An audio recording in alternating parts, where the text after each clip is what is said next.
Stop everything! I've got 3 massive Leicester City stories for you. Listen to this. We're talking about the first points deduction in Leicester City history, a huge injury blow with Leicester's Choudhury out for a month, and the bombshell that Leicester have contacted Enzo Maresca, and he wants to return to the Foxes. So stay till the end. I'm passionate about Leicester, and I'll keep everyone up to date with the latest Foxes. News every day. Hit subscribe and join in.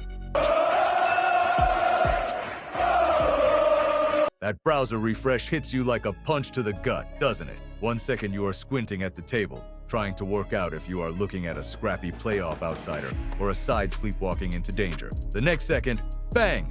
Points deducted. History made for all the wrong reason. 142 years of Leicester City, and we finally tick that box. Not a trophy, not a fairy tale, but a deduction. Typical, really. And here's the strange thing. There was no explosion, no mass outrage, no shock, just a tired nod of the head.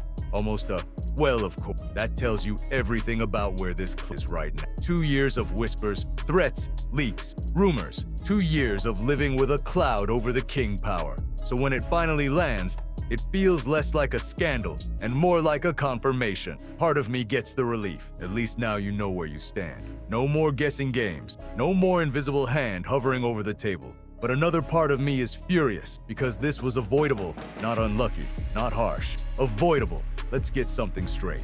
This is not about Leicester. This is about reckless decision-making. You cannot rip up a working model and replace it with nothing. For years, Leicester survived by selling one big asset and reinvesting smartly. When that stopped, there had to be another plan. Instead, we watched players stroll out the door for nothing, while expensive signings came in on championship football with Premier League wages. That isn't, and I am sorry. But when you hear people saying, what about Manchester City? I understand.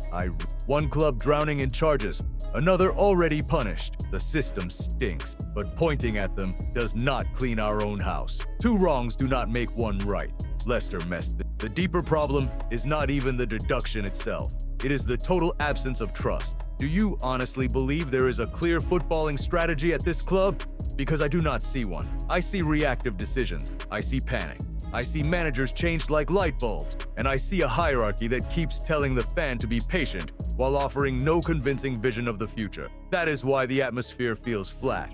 Not angry, not fiery, flat. Apathy is worse than rage. Rage means you still care enough to shout. Apathy means you are drifting. Now here is where it gets uncomfortable. You can despise the board. You can question recruitment. You can demand change, and you should. But you still have to support the player in the shirt.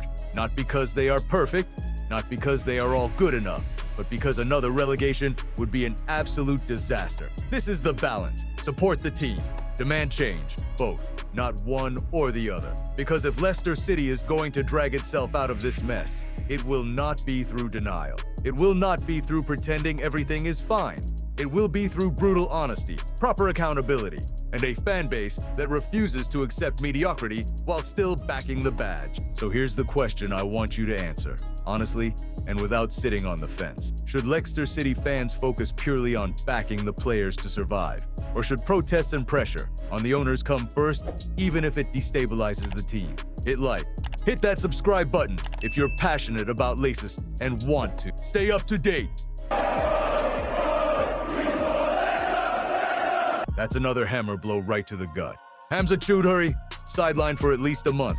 Out, gone, just like that. And you do not need me to tell you how massive that is for the Foxes right now. He goes down after half an hour against Charlton, clutching his knee. And in that moment, you could almost feel it. This season just keeps finding new ways to kick Leicester City when we are already on the floor. A Bangladesh international, a warrior in midfield, one of the few lads who actually looks like he understands what it means to fight for this badge. And now he's heading to London to see a specialist. That alone tells you this is not a small knock. Andy King did not sugarcoat it. He admitted straight up.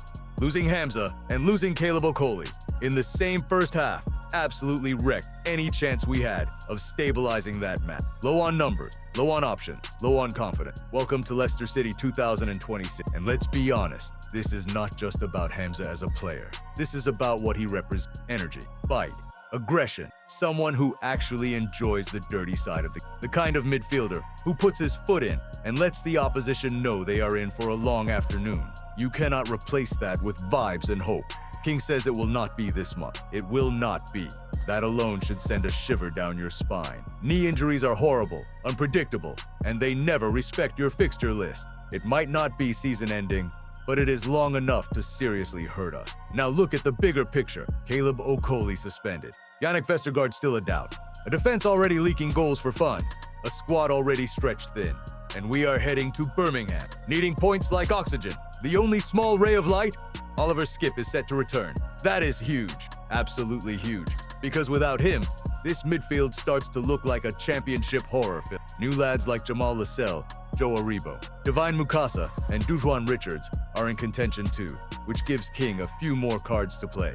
But let's not kid ourselves. Losing Choudhury is a proper setback. This is where depth gets. This is where character gets tested. This is where you find out who is here to fight and who is here to hide.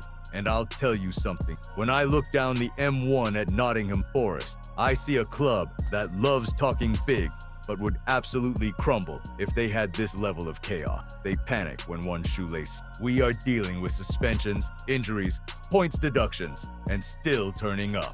That alone tells you Leicester City has stronger bones than most. So here's the uncomfortable question I want you to answer. Should Andy King completely reshuffle the midfield and build around Skip?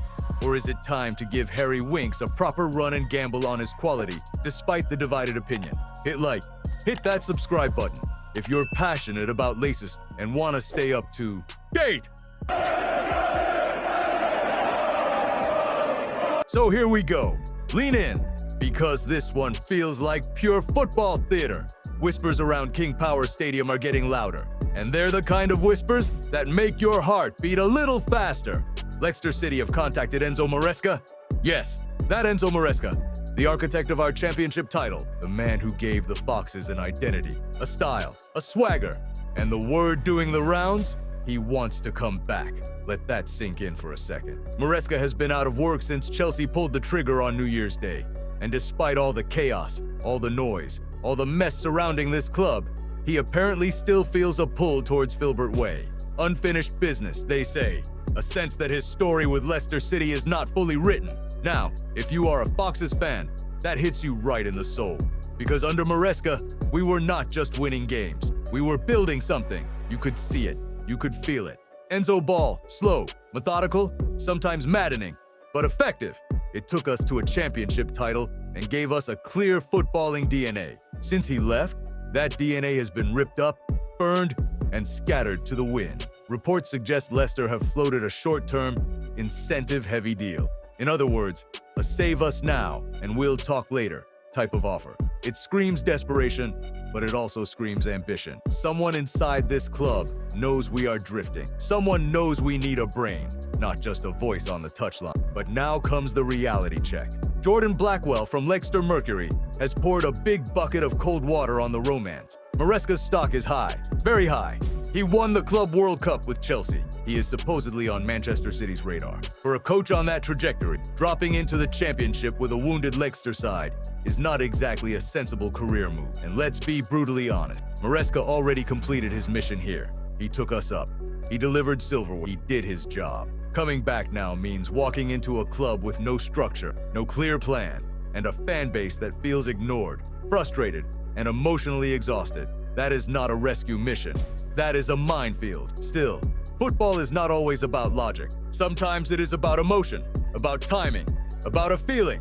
And if Maresca genuinely believes Leicester is his club, if he truly feels that bond, then maybe, just maybe, he looks at this mess and says, I can fix it. Because let me tell you this much, if the choice ends up being between Enzo Maresca and certain other names being floated, I know exactly who every proper Foxes fan would sprint toward. And while we're at it, if this club somehow bottles and hands the job to Russell Martin, then we may as well accept we enjoy self-sabotage. So here's the big uncomfortable question for you. If Enzo Maresca is genuinely available and willing, should Leicester City move heaven and earth to bring him back, even if it means short-term risk? Or is that chapter closed forever? Hit like, hit that subscribe button if you're passionate about Leicester and want to stay up to date.